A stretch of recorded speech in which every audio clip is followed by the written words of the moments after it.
nous allons passer le micro à Popsa pour qu'il puisse inviter les modérateurs et les panélistes du premier panel et permettre à ce que aussi les deuxième panel aussi puissent avoir son contrôle.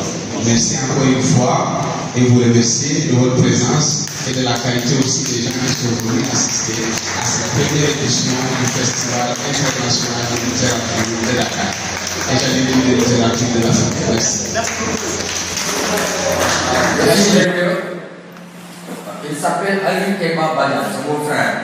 Je suis heureux de le dire, il a transformé ce centre culturel et il en a fait un espace convivial où tous les arts, toutes les cultures se retrouvent et peuvent évoluer. À lui, merci. Voilà. Donc, sans tarder, je m'en vais vous dire le thème de ce matin. Littérature et unité africaine. Et cette thème sera modérée par le professeur Carlo Fané, professeur Salut.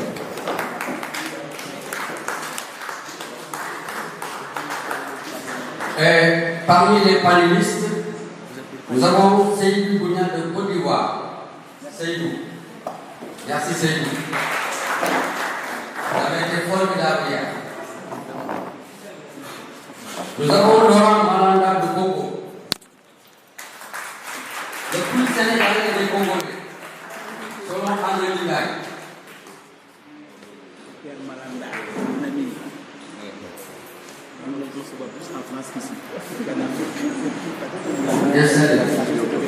Où vous voulez?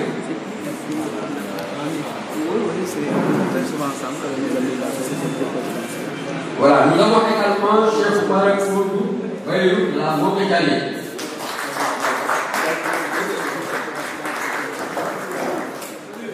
Merci Seydou. On vous a fait des prières. Chaque tournée du Mali.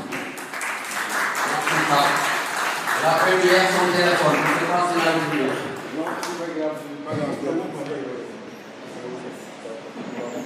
Et enfin, nous avons Elas Salou Diaté qui n'est pas encore là du Sénégal. Voilà. Donc, monsieur le modérateur, aujourd'hui, du fait que nous avons également notre panel, et c'est animé par le professeur Ali Boli. Je vous demanderai de réussir le tour de passe-passe de parler de l'unité africaine en 45 minutes. Je vous demande de faire de la magie. Vous allez être capable. Merci. Merci.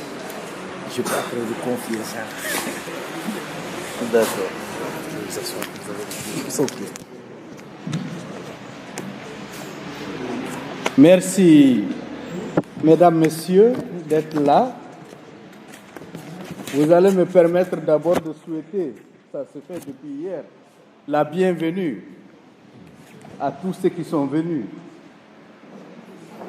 des Amériques, des Europes, des Afriques, pour se retrouver en terre africaine du Sénégal pour cette première édition du Festival international de la littérature de Dakar. Je voudrais introduire un peu mon sujet avec un certain nombre de points.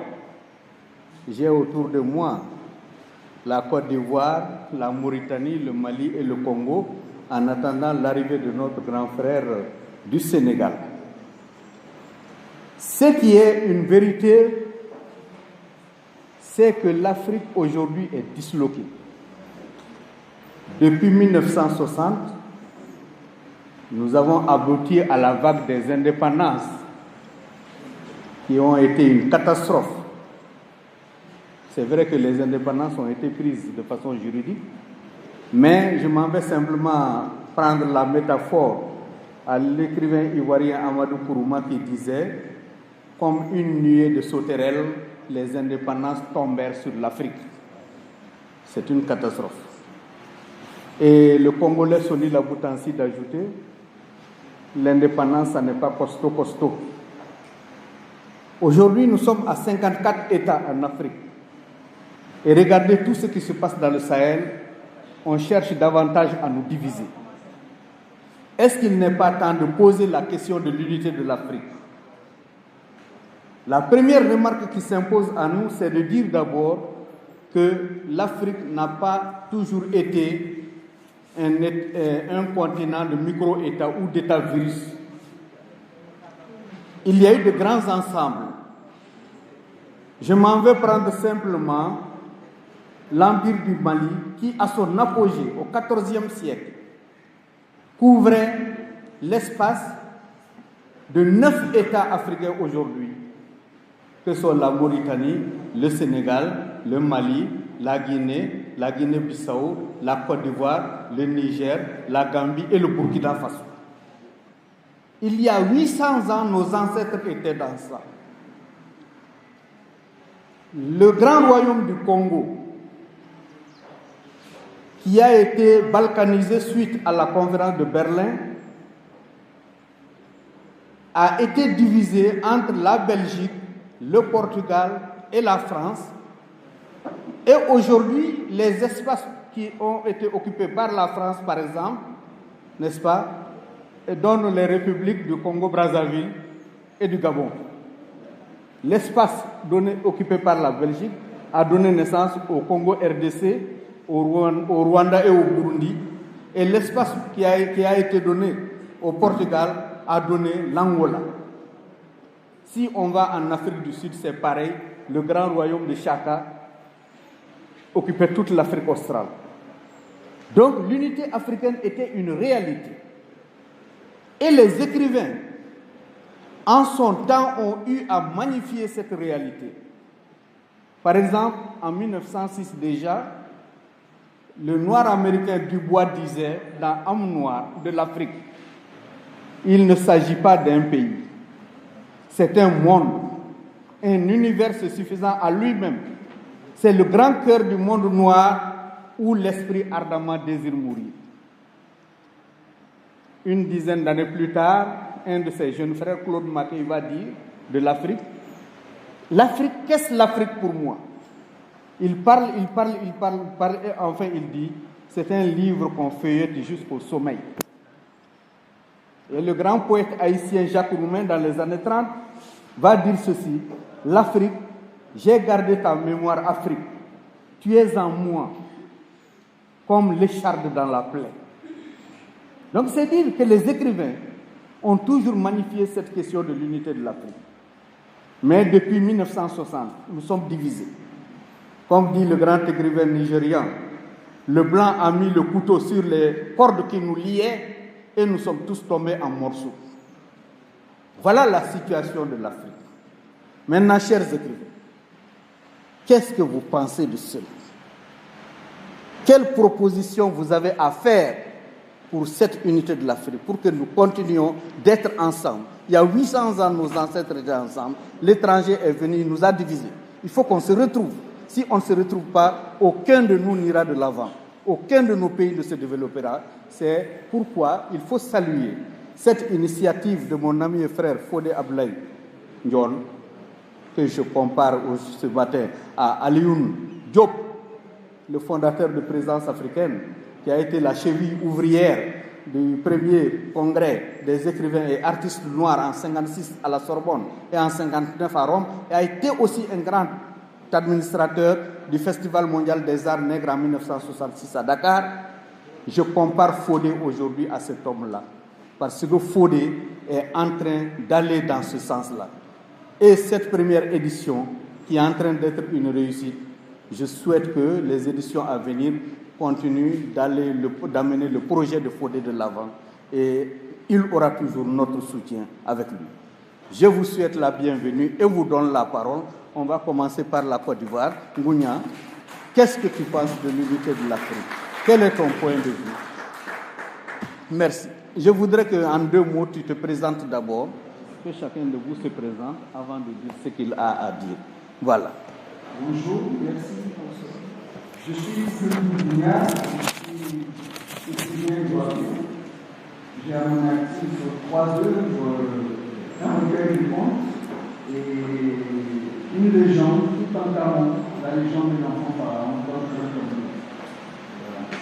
J'ai été éduqué par les classiques ivoiriens. L'unité africaine, selon moi, il n'y a plus une option. est primordiale pour tous ces différents pays. L'unité africaine est une marche forcée que nous devons tous entreprendre afin de, comme disait le professeur, de devenir un monde. Et non, ce harcèlement nous a été imposé. Comment le divin peut participer de cette marche? C'est la grande question au-delà des politiques. Moi, à mon niveau, j'ai écrit un recueil de contes de 3 contes. Donc, le conte est connu, le royaume mystérieux. C'est un conte bantu qui parle de démocratie, de protection de l'environnement et d'unité. Dans ce conte, j'exhorte les jeunes à dépasser les frontières, à être curieux, à apprendre des autres. Après, j'ai écrit tout simplement la légende de l'enfant pharaon. Pour moi, si on revient au passé commun qu'on avait, aux origines, à nos origines communes, ce sera plus facile après de retrouver l'unité qu'on avait perdue. Donc, j'ai écrit tout simplement un livre. J'ai ramené l'identité égyptienne en Afrique noire à travers cette œuvre. Donc, pour moi, c'est comme ça que les étudiants doivent participer à la marche de l'unité. Merci. Merci, Ngounia de Côte d'Ivoire. J'espère que dans les débats, vous reviendrez pour approfondir votre conception de la chose. Alors, je me tourne vers Malanda. Malanda, qui nous vient du Congo, le Congo ancestral, n'est-ce pas? Un très beau pays, un bijou en Afrique centrale. Malanda, tu as la parole. Merci, professeur Pallier. Je suis du père Malanda, poète. Je viens du Congo-Brazzaville. Et je suis heureux d'être dans la terre de Conseil à Séquent. La thématique d'aujourd'hui, littérature et unité nationale, unité africaine plutôt, j'en parle un petit peu à la problématique des hier, littérature et conflit. Et mon contraire, le contraire, c'est littérature et unité africaine. C'est vrai, l'Afrique est une terre qui a été déchirée par la colonisation. Et malheureusement, il y a une blessure plus profonde encore. Cette blessure de l'Afrique qui a continué depuis les années 60 à se déchirer elle-même. L'Africain ne s'entend pas avec l'Africain. Et quand j'essaie de jeter un regard au vide, aux 4 points cardinaux, je vais voir juste à côté de moi, au Congo-Kinshasa, au Kivu, où il y a un drame, ça fait plus d'une dizaine d'années, un drame majeur. Il y a un grand génocide qui aujourd'hui affecte plus de 7 millions de morts. Un drame qui a tendance à passer sous silence. C'est évidemment parce que les Africains ne communiquent pas. Vous avez à côté, au Cameroun, au Nigeria, au Niger, un phénomène Boko Haram. Là aussi, c'est l'Afrique, pour des raisons assurément idéologiques qui ne s'entendent pas avec l'absence d'unité. Et le même phénomène de désunion se prolonge sur l'Afrique de l'Ouest. Je dis le Mali, le Niger, le Burkina Faso, où on ne s'entend pas. Nous, en Afrique centrale, nous avons connu beaucoup de guerres civiles. Parce que même politiquement, nous n'avons pas su construire des alternatives d'unité entre nous. je pense qu'il faut se souvenir des chantres du panafricanisme. Il faut se souvenir de ceux qui ont créé l'Organisation de l'unité africaine.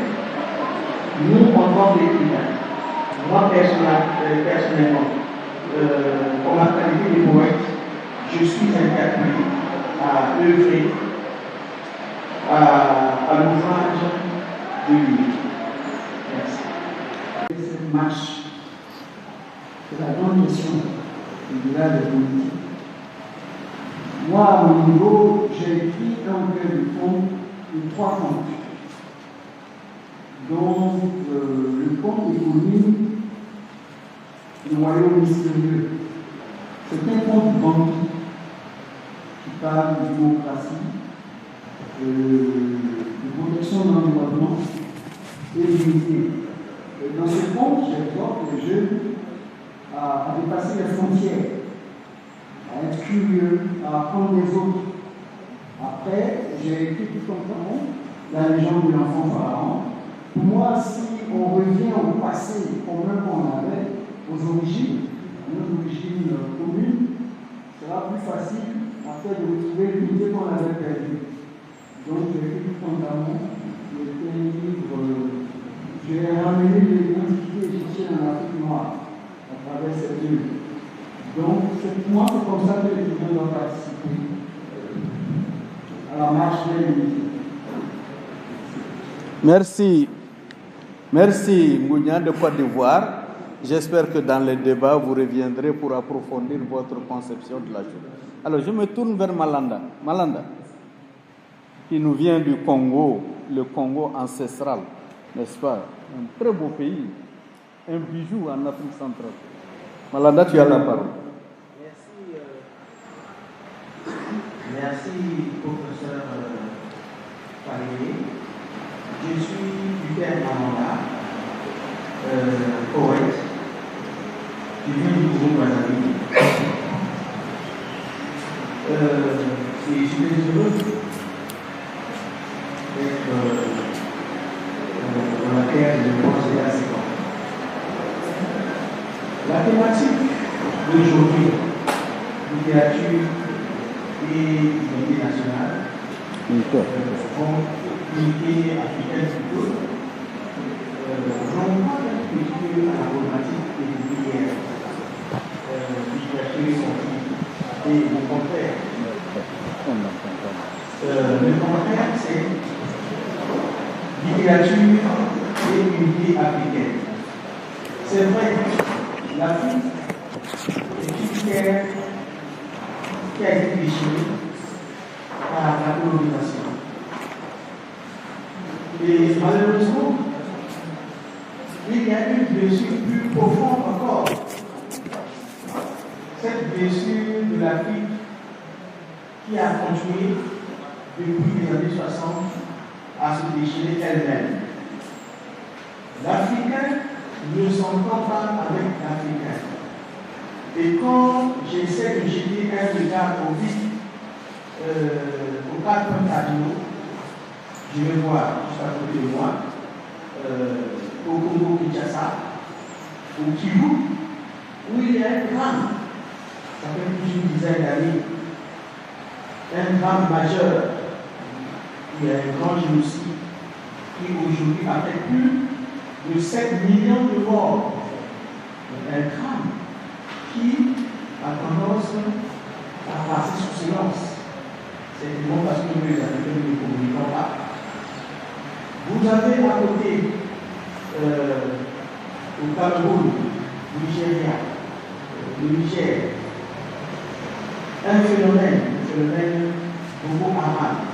Là aussi, c'est l'Africain, pour des raisons assurément idéologiques, qui ne s'entendent pas avec l'Africain, l'absence d'unité. Et le même phénomène de désunion se prolonge sur l'Afrique de l'Ouest. Je dis le Mali, le Niger, le Burkina Faso, où on ne s'entend pas. Nous, en Afrique centrale, nous avons connu beaucoup de guerres civiles. Parce que même politiquement, nous n'avons pas su construire des alternatives d'unité entre nous. je pense qu'il faut se souvenir des chantres du panafricanisme. Il faut se souvenir de ceux qui ont créé l'Organisation de l'unité africaine. Nous, en tant qu'écrivains, moi personnellement, en ma qualité de poète, je suis interpellé à œuvrer à l'ouvrage de l'unité.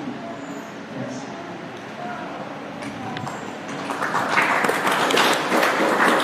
Merci Malanda. Et je vais passer la parole à Beyrouth de Mauritanie. Il a un message lui aussi qui nous vient du désert, certainement. Oui. Voilà, quand j'ai vu l'intitulé du débat, je me dis c'est quoi ça, quoi? Littératurité africaine. Pourquoi le temps de l'unité africaine? Pourquoi devant l'unité africaine? Parce qu'il y a des guerres partout, il y a des divisions partout, il y a 54 États, et il y a des régions qui peuvent se créer en État. Qu'est-ce que ça a à voir? Qu'est-ce que nous avons à voir, nous, les Guinéens, de l'unité africaine? C'est mort, longtemps, c'est fini. Le temps de. Quand vous avez le temps de. Vous avez le combat, c'est fini ces temps-là. Et puis, je me suis dit un peu, c'est peut-être un rêve. Et en tant qu'écrivain, en tant que poète, je n'ai rien contre le rêve. C'est aussi ça peut être un système littéraire. En tant qu'écrivain, pas contre le littéraire. Ça peut être musique de la musique africaine. Je n'ai rien contre la musique.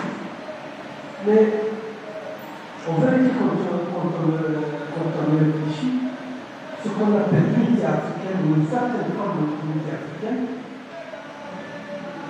devient de plus en plus une nécessité pour l'unité africaine. Nécessité pour moi, parce que ne serait-ce que pour sortir probablement de pays africains il y a beaucoup de. Il y a dans chaque pays africain des différentes composantes qui ont un pied ailleurs dans un autre pays africain. Tout ça, c'est tout le dit. Et l'unité africaine, en fait, c'est un remède difficile, c'est un remède de compenser. Mais l'unité africaine du littérature, c'est vrai que quand on écrivain, quand on écrit, quand on publie, c'est déjà on passe à l'autre. Déjà on passe un message à l'autre. Déjà on prend à l'autre la main. Et quand l'autre livre, quand l'autre africain dit, c'est déjà une forme d'amitié, une forme de solidarité, une forme de connaissance. Mais le problème c'est que nous, la littérature africaine, on trouve peut-être entre la littérature africaine des malades de l'édition. L'édition en Afrique est très faible. Et les auteurs africains les plus connus, les titres en Europe, de livres coûtent très cher ici. Les écrivains qui éditent ici sont très mal distribués. Et nos ambitions sont encore faibles, ne sont pas trop nombreuses. Parler d'unité africaine, pour un écrivain, parler d'unité africaine, c'est peut-être d'abord par les créations africaines. Le fait que je puisse, comme dire à l'île du Bénin, ou du Togo, que je ne sois pas obligé d'aller en France pour dire à l'écrivain africain. Il faut créer une véritable unité des écrivains et une unité des éditions pour qu'on puisse aller en avant, pour qu'on puisse se comprendre dans notre pays. Et il y a le problème des langues. Le problème des langues, on écrit en français, on écrit en anglais. Et combien d'écrivains écrivent en wolof, en feu, en sonorité, combien d'écrivains?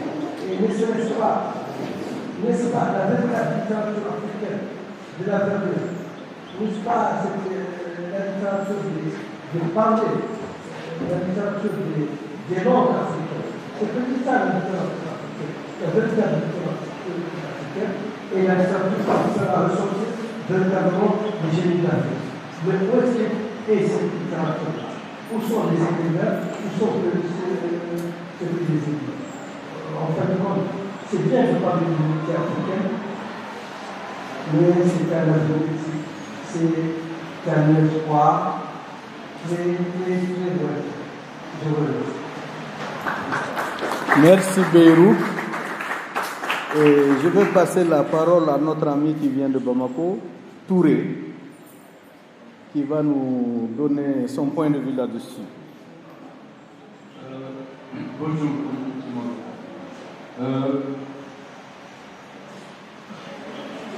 Professeur, moi je vais pas être dans la même lignée que mon ami responsable Beyrouth. L'unité africaine, pour moi, si on en parle en littérature, on va commencer d'abord par cette occasion qui nous est donnée. Moi, je suis très heureux d'être là. Je suis très heureux d'être au Sénégal et je vous rappelle que le Festival international de la littérature de Dakar est sa première édition.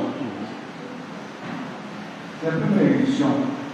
Je suis très heureux d'être là à cette première édition. Je vais vous dire pourquoi. Je connais à peu près tous les événements littéraires qui se passent à l'Afrique de l'Ouest. 72 heures de livre en Guinée, la Côte d'Ivoire, qui vient de finir, la rentrée littéraire du Mali. Je ne connaissais pas d'événements littéraires au Sénégal. Je suis très heureux qu'il y ait ce festival auquel nous sommes les premiers participants. Et en fait, cette première unité, cette nouvelle unité africaine, celle-là, celle à laquelle nous participons ce matin, c'est elle qu'il faut saluer, c'est elle qui va encourager, peut-être, pour être le moteur des unités qui ont failli. Les unités qui ont failli. Et quand on nous parle d'unité africaine, c'est quoi? C'est des unités politiques, c'est des unités économiques.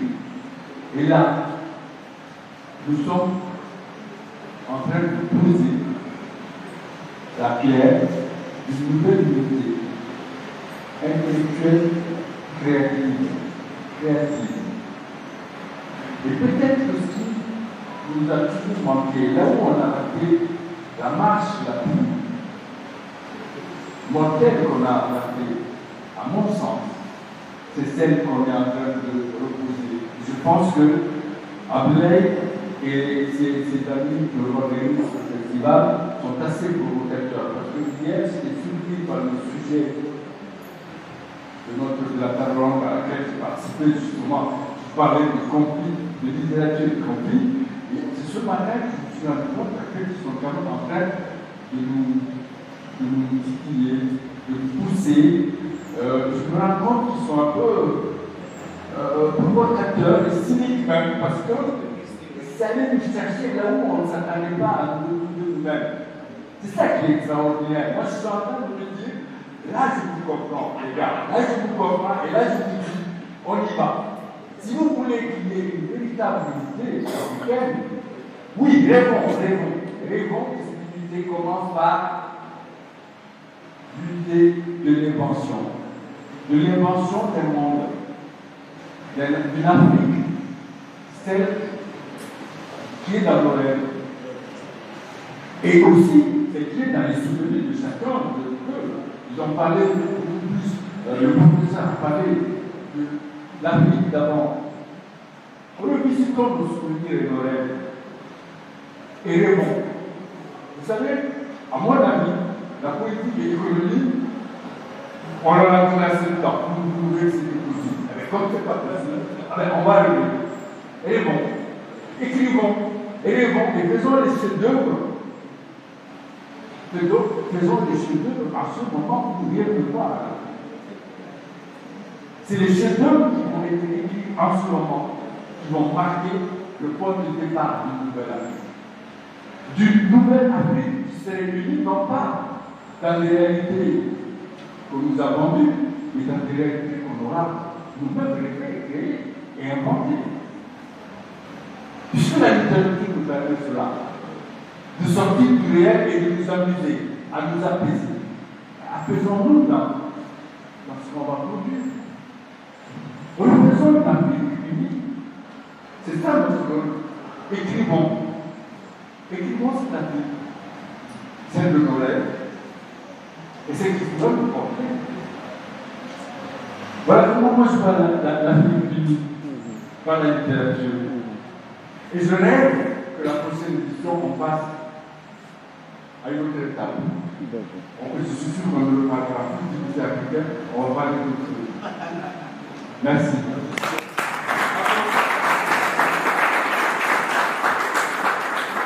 Merci Touré. Donc je viens de m'entretenir avec 4 écrivains de Côte d'Ivoire, du Congo, de la Mauritanie et du Mali en posant la question de l'unité africaine.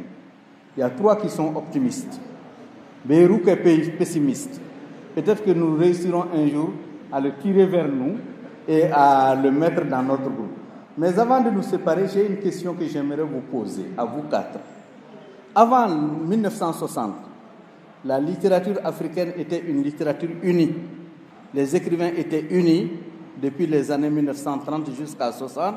Ils parlaient d'une même voix. Mais les indépendances qui ont amené le morcellement de nos pays ont aussi amené 2 choses importantes dans la littérature. Le silence de l'écrivain, parce que la plupart d'entre eux sont devenus des hommes politiques, d'une part. D'autre part, le morcellement de la grande littérature africaine. On s'est retrouvé avec la littérature malienne, la littérature congolaise, la littérature ivoirienne, la littérature sénégalaise, etc. Alors, qu'est-ce qu'on doit faire maintenant pour se retrouver? Par rapport à ça, je voudrais un peu rassurer Touré et lui dire que depuis 1992, Dakar organise chaque année la journée internationale de l'écrivain africain et ça dure une semaine. Et en novembre prochain, Inch'Allah, nous allons organiser la 30e édition depuis 1992. Donc, Dakar, ça c'est un deuxième événement qui vient s'ajouter à cela. Ça fait que Dakar marque déjà 2 buts face aux autres pays africains. Je vous lance le défi. Donc, quand est-ce qu'on va se retrouver en tant qu'écrivain pour poser le problème de l'unité de l'Afrique? Merci. Merci. Je crois qu'il ne doit pas avoir une littérature africaine. La littérature africaine est plurielle. Et à mon sens, c'est une bonne chose. Nos réalités sont aujourd'hui différentes. Chaque écrivain a sa sensibilité. Je crois que la multiplicité des écritures est une richesse de l'Afrique. Et ce que je voudrais dire aussi, c'est que, parlant d'unité, nous sommes arrivés du Côte d'Ivoire, on n'a pas eu à faire des formalités à l'ambassade du Sénégal pour les visas. C'est aussi ça l'unité. Mais par contre, nos livres ne voyagent pas beaucoup. Il est très rare, je suis allé dans une bibliothèque, dans une librairie sénégalaise, de trouver mes livres. Ou ceux de Mme Kourara, certains confrères sénégalais à Abidjan. Donc, ça, c'est bien l'aspect que nous devons voir ensemble. Comment faire en sorte que nos livres dépassent nos frontières et qu'on se limite un peu cette idée, ce rêve d'unité dont parlait M. Merci. Merci Seydou. Je vais passer la parole à... On est bousculé par le temps là. Je vais passer la parole à Malanda qui va essayer de nous donner sa réponse par rapport à ça. Non, mais si l'Afrique continue à boiter, c'est parce qu'elle n'est pas unie avec son histoire. Elle n'est pas unie avec sa mémoire.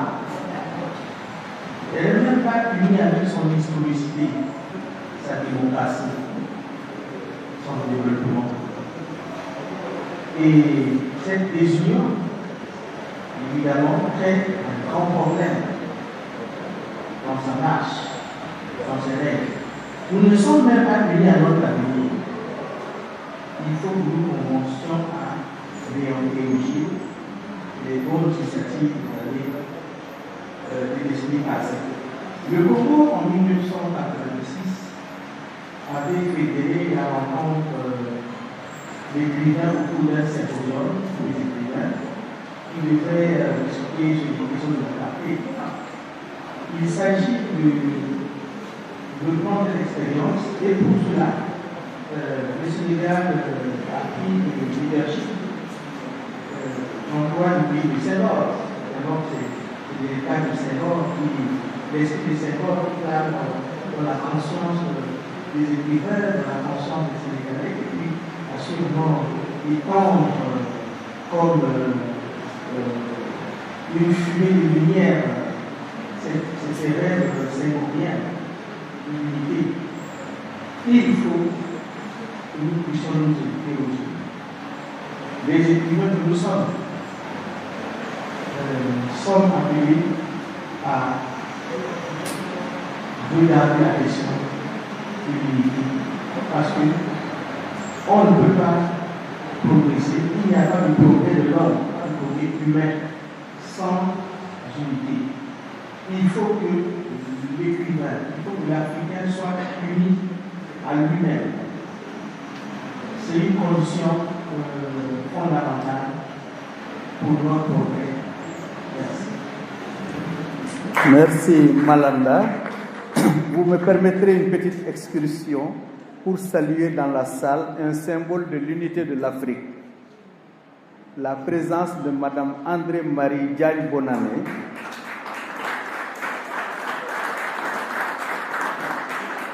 qui est burkinabé de naissance, mais que nous avons charmé, que nous avons arraché au Burkina, et qui est aujourd'hui au Sénégal, qui a formé en 40 ans des milliers de professeurs de français pour le Sénégal à l'école normale supérieure. Elle a été mon prof à l'école normale supérieure. Donc je voudrais qu'on la salue, qu'on l'applaudisse. C'est un symbole vivant de l'unité de l'Afrique que nous avons. Je saluerai dans la salle Madame Annie Kodi, professeur de lettres de formation, qui va animer le deuxième, panel. Professeur de lettres de formation, ancien proviseur du lycée Seydou Nourou Tall. Saluer Ndongo Mbaye, le poète de l'exil, ou l'exilé des poètes, n'est-ce pas, à l'association des écrivains.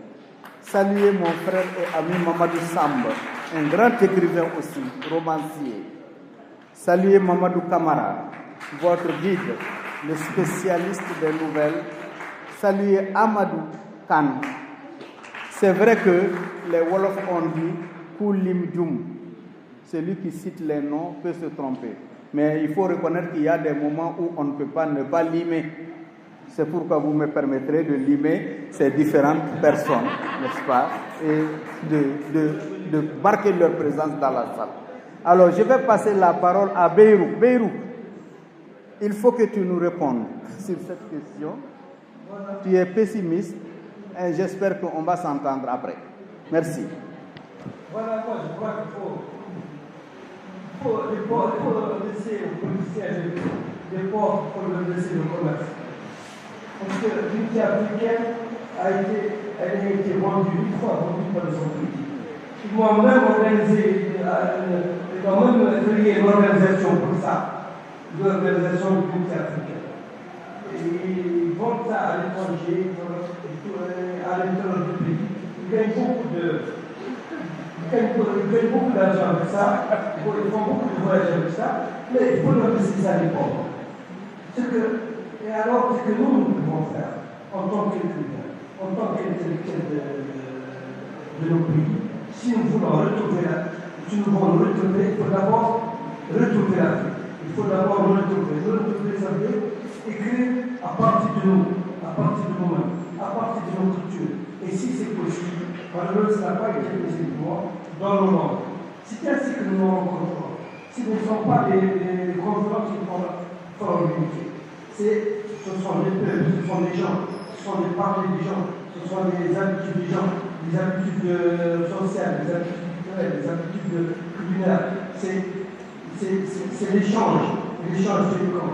Et le meilleur moyen d'échange, c'est peut-être la lecture, la littérature. Moi, je connais pas l'Amérique latine, mais j'ai connu à travers la littérature.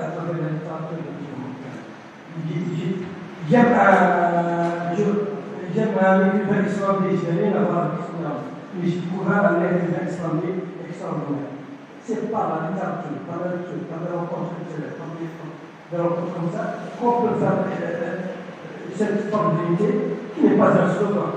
Qui n'est pas un slogan, qui ne veut pas. Par les diversités africaines aujourd'hui, alors que les Africains se battent partout, alors qu'il y a 54 États, ça me rappelle à notre discours.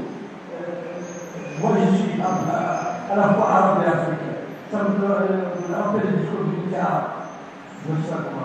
C'est un discours creux qui a été clairement 1000 fois par les dictateurs, par les nationalistes, et qui n'a rien donné que des guerres. L'unité africaine sur le plan politique, c'est du beurre aujourd'hui. C'est un mensonge politique. Il faut passer d'abord par l'unité culturelle des peuples africains. Voilà. Merci Beyrouk, c'est bien entendu. On va passer la parole à Touré de Bamako. Professeur, c'est bien que tu sois venu il est avec nous de la vérité. C'est vrai que c'est celle-là. Le souci est avec nous. Professeur, tout à l'heure, vous m'avez appris une chose. Et tenez-vous bien. Je ne savais pas que le Sénégal organisait depuis 30 ans. Et c'est ça que je trouve dramatique. Oui, l'unité de l'Afrique que la littérature devrait faire, c'est celle qui permet justement de mettre en lien l'écriture africaine à travers cette information et cette communication qui permet de savoir d'un pays à l'autre déjà quels sont les événements qui existent ici et là, quels sont les acteurs, parce que si on le sait pour l'Europe, il faut qu'on le sache aussi pour l'Afrique. La littérature, ce n'est pas juste et des acteurs auteurs, c'est des auteurs, c'est des libraires, c'est des éditeurs, c'est des critiques. C'est tout un monde, le monde de la littérature. Comment tous ces acteurs, sur les événements, se rencontrent et partagent des règles, partagent des projets nouveaux, partagent le projet d'unité africaine. C'est ça qui est important. Ce n'est pas qu'on organise chacun. Vous avez dit, c'est vrai. Ce qui ne va pas, c'est les identités disloquées, c'est l'unité gâchée. C'est qu'on organise chacun quelque chose. Chez nous, entre nous. Mais quand est-ce qu'on va organiser des choses ensemble? Au Sénégal, ensemble, au Mali, ensemble, en Mauritanie, ensemble. C'est ça, pour moi. C'est justement de casser ce dispositif. On peut imaginer sur le dispositif économique, c'est qu'on est dans des entités isolées. Il n'y a pas d'unité dans les entités isolées. Il n'y a pas sans règle commun, sans collectif, il n'y a pas d'unité possible. Ouvrons justement ça. Faisons en sorte que nous nous retrouvons, non pas pour parler d'auteur, parler d'édition, parler de librairie. Je vois le mec qui se lève pour dire que j'ai passé le temps. Ouais. Ah ouais, ok. Tu peux dire un mot? Tu peux dire un mot? Non, mais c'est pas fini. Madame a une position, une contribution. Moi, je vais parler pour qu'elle contribue, justement. Mali, Mauritanie, vous n'allez pas refaire ici vos querelles de Sahel. Alors, ça suffit. Lui, il est Tombouctou. Oui. Il est Tombouctou, donc il est un peu terroriste de bord.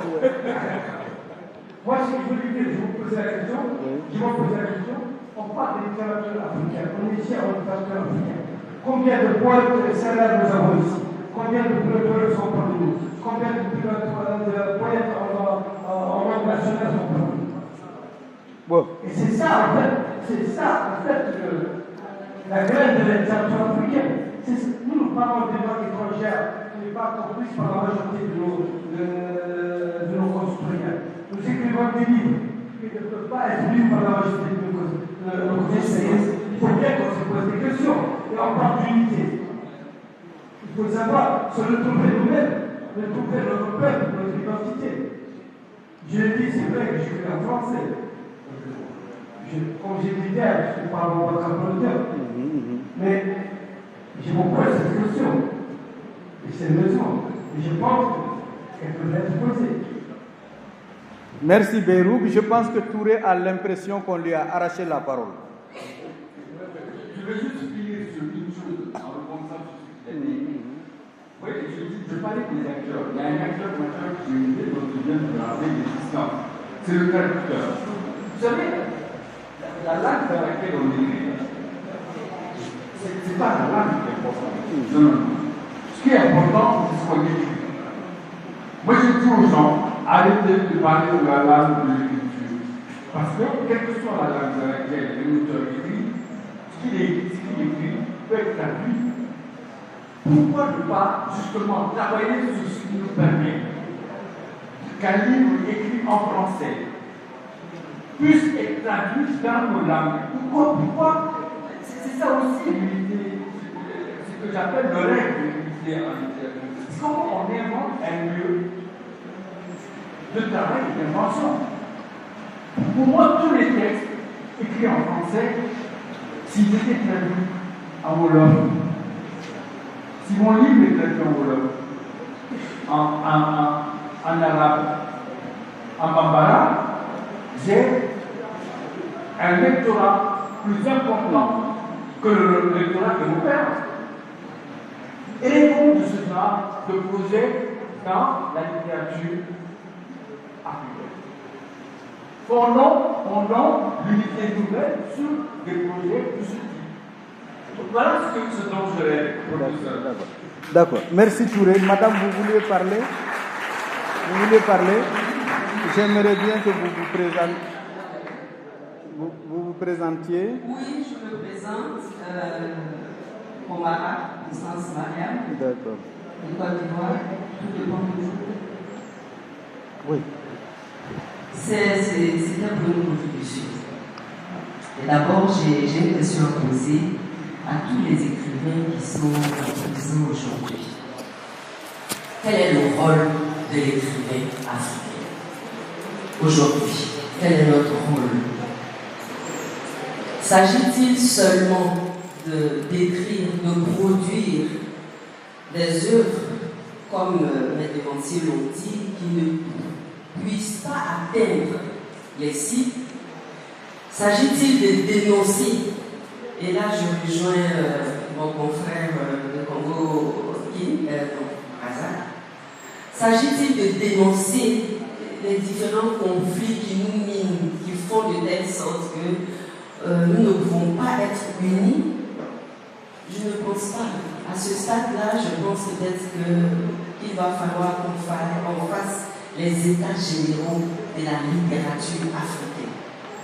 Parce que nos dévanciers, on a toujours su que c'était nos porte-voix, la voix des sans-voix, la voix du peuple.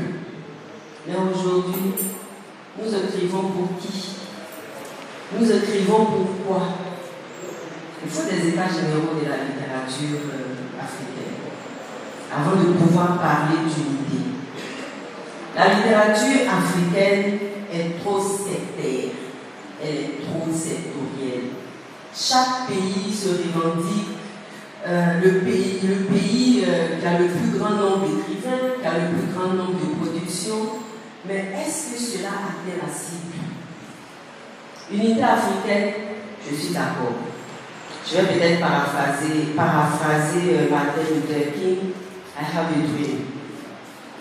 Mon rêve, c'est peut-être de voir l'unité africaine de la littérature. Pourquoi ne pas créer cet ensemble-là, où ensemble nous devons réfléchir à la nouvelle conduite que nous devons donner à notre littérature. S'il existe une unité africaine de la littérature, je pense que les véritables thèmes seront abordés. Une fois qu'on aura fini, nous allons déposer tous nos desiderata, tous nos désirs, tous nos vœux sur la table des décideurs. Et nous entendrons. Il y a tellement d'intelligence dans notre monde de la littérature. Il y a trop d'intelligence. C'est vrai qu'on n'a pas envie de se lancer en politique ou donner des conseils. Mais que faisons-nous? Que devons-nous faire? Si on crée cette unité-là, il va falloir qu'ils nous écoutent. Ils verront que les écrivains sont en train de reprendre leur place, leur rôle dans la vie de ce monde-là. Ça a été le cas pour les dénonciers, les lions au camp d'Amas, les Senghor, c'était ça, les Dadi, c'était ça. Ils ont parlé pour le peuple et les décideurs ont écouté. Aujourd'hui, il faut qu'on se fédère pour parler d'une même voix. Si on crée l'unité africaine de la littérature, je pense qu'ils vont porter des loupes, les décideurs, pour regarder. Ils vont avoir des haut-parleurs pour écouter et savoir que veut l'écrivain. Que dit l'écrivain pour régler tout ce qui se passe autour de nous? Maintenant, concernant la traduction de nos ouvrages dans nos langues, je pense que le faire, c'est encore revenir à des microcosmes. Aujourd'hui, nous avons deux langues mondiales, c'est le français et c'est l'anglais. Il nous faut traduire nos œuvres dans ces deux langues-là pour toucher une plus grande cible. En Côte d'Ivoire, par exemple, on n'a pas de langue nationale. Donc nous, n'est-ce pas, on ne peut pas écrire dans une langue. Parce que si on traduit une œuvre dans une langue, c'est juste un petit groupe qui pourra lire. Mais restons dans les langues de la globalisation, de la mondialisation, c'est l'anglais et le français. Traduisons nos œuvres dans ces deux langues-là pour toucher une plus grande cible, en fait. Et donc, voilà mon rêve. Et je pense qu'ensemble, si on y pense, on peut mettre en place cette unité-là qui va fédérer tous les écrivains africains. Et puis, des ateliers d'écriture vont nous permettre, par rapport à certaines thématiques, de donner notre point de vue. Et les décideurs vont les prendre en compte. C'était pour abonder dans votre sens. Merci. Merci, Madame Pomara de Côte d'Ivoire. Professeur, s'il vous plaît. Je pense que nous sommes dans le danger. Hier, j'ai pris l'engagement de faire participer le public au débat. Merci, Madame, et on va bien lui donner ma parole. Si vous le permettez, je voudrais que nous donnions la parole également à quelques autres. Et au dernier, au terme. C'est intéressant, il est important également que le public puisse participer. Je vois le journal qui lève la main. Si c'est bien qu'il puisse participer. Avec votre permission, bien sûr. En fait, tu m'as marché sur les pieds ou sur la langue, j'avais dans ce sens-là, et j'avais commencé à faire Pomara. Et vous me permettez une fois, de saluer dans la salle la présence du ministère de l'Agriculture, de la direction du livre et de la lecture, avec M. Poli, qui est là. De saluer aussi dans la salle la présence du public de chez nous qu'on appelle l'histoire générale du Sénégal, avec M. Lou qui est là. D'accord, donc tu as la parole. Donc je vais être très bref. C'est-à-dire que la notion d'écrivain africain, moi, ne m'interpelle pas du tout. Pourquoi? Parce que hier, je disais qu'il ne faut jamais oublier que écrire, c'est une partition sur terre. C'est un acte de transcendance. Et moi, quand j'écris, je ne pense pas forcément à une littérature. Par contre, comme disait la journaliste, il se trouve que quelquefois, mon texte soit traversé par une actualité africaine ou par une prise de conscience. Mais ma pensée n'a pas comme sous-bassement le fait Je vous demanderai si vous le voulez bien de faire un dernier tour table pour permettre à professeur Ali de modérer ce qu'on parle. C'est intéressant, mais. Vous voulez que je fasse un dernier tour de table? Oui. D'accord. Un dernier tour de micro si vous voulez. Les panélistes, Oui. d'accord. Donc, on pose le problème de la question de l'unité africaine parce qu'en fait, c'est les écrivains qui ont amené les pays africains à l'indépendance. Entre 1930 et 1960, le politique et le poétique, c'était la même personne. Regardez tous ceux qui faisaient de la littérature sont devenus des hommes politiques. Et aujourd'hui, quand les politiques parlent de l'unité de l'Afrique, c'est pour la biaiser. Et nous, écrivains, nous avons la sincérité nécessaire pour poser cette unité de l'Afrique et faire aller les choses de l'avant. Je ne sais pas comment dire, madame de Côte d'Ivoire, on va créer une structure, on va faire des états généraux de la littérature. C'est une nécessité aujourd'hui. Donc, maintenant, pour sortir du Festival international de la littérature, mesdames, messieurs, qu'est-ce qu'on peut faire ensemble pour que le peuple se joue? Sur le plan social, ils se sont déjà récupérés. Il y a 1000 Maliens qui sont mariés à Dakar, ils sont là, dans notre village. Donc, ça c'est déjà lui. C'est nous les intellectuels qui cogitons et qui sont posés en l'état. Qu'est-ce que l'écrivain propose? Merci. Je crois que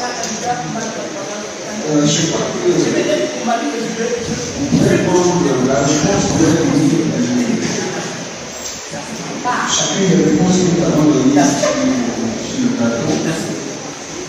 Il faut écrire pour que le livre soit examiné, pour que les idées sont contenues dans le livre soient des idées de rassemblement, d'unité et de paix.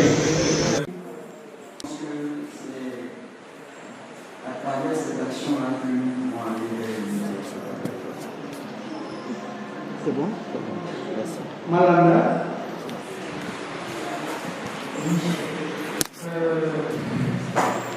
Édouard Monique disait,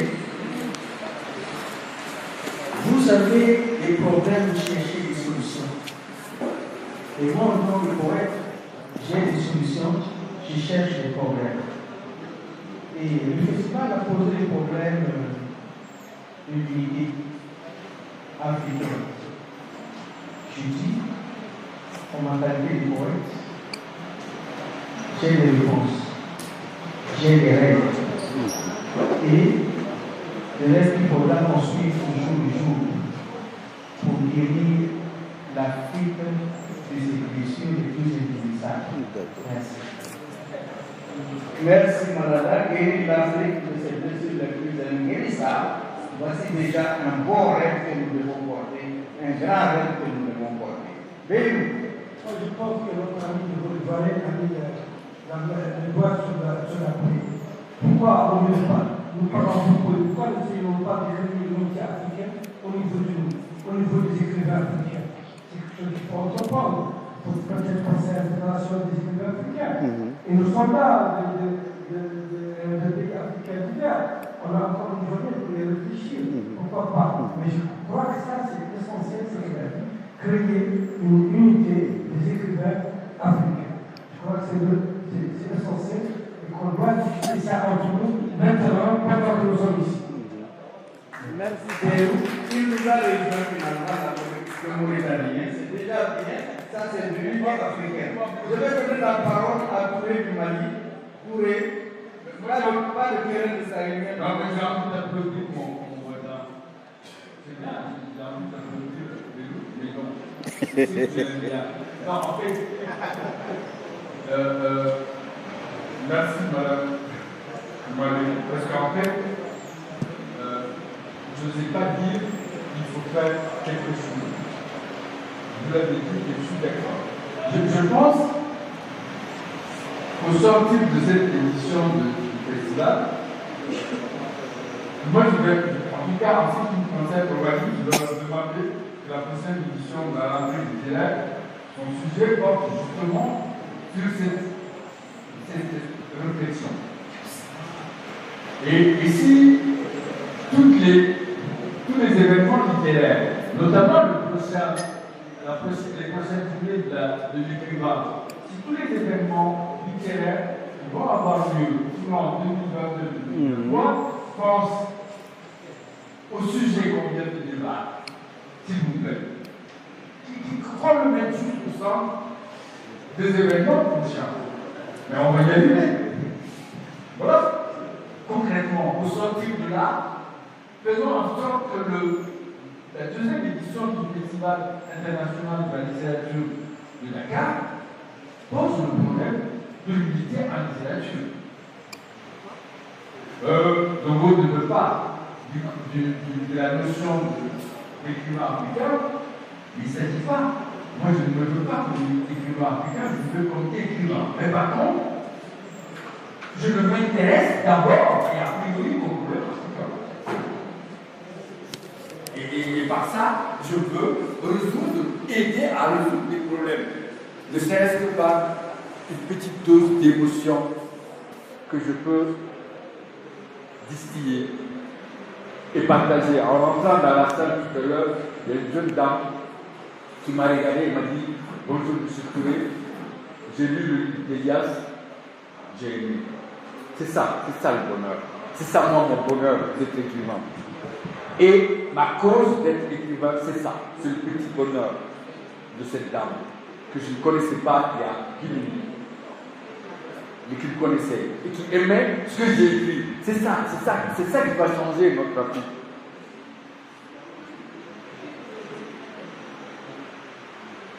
Chacun de vous, dans les événements dans mon pays, poussait à ce que la préoccupation et la réflexion se posent sur cette question de l'unité en littérature africaine. Et que cette unité dans la littérature puisse tirer vers le haut les autres idées d'unité de l'Afrique. On aura gagné dans ce que nous cherchons. Merci. Merci Touré.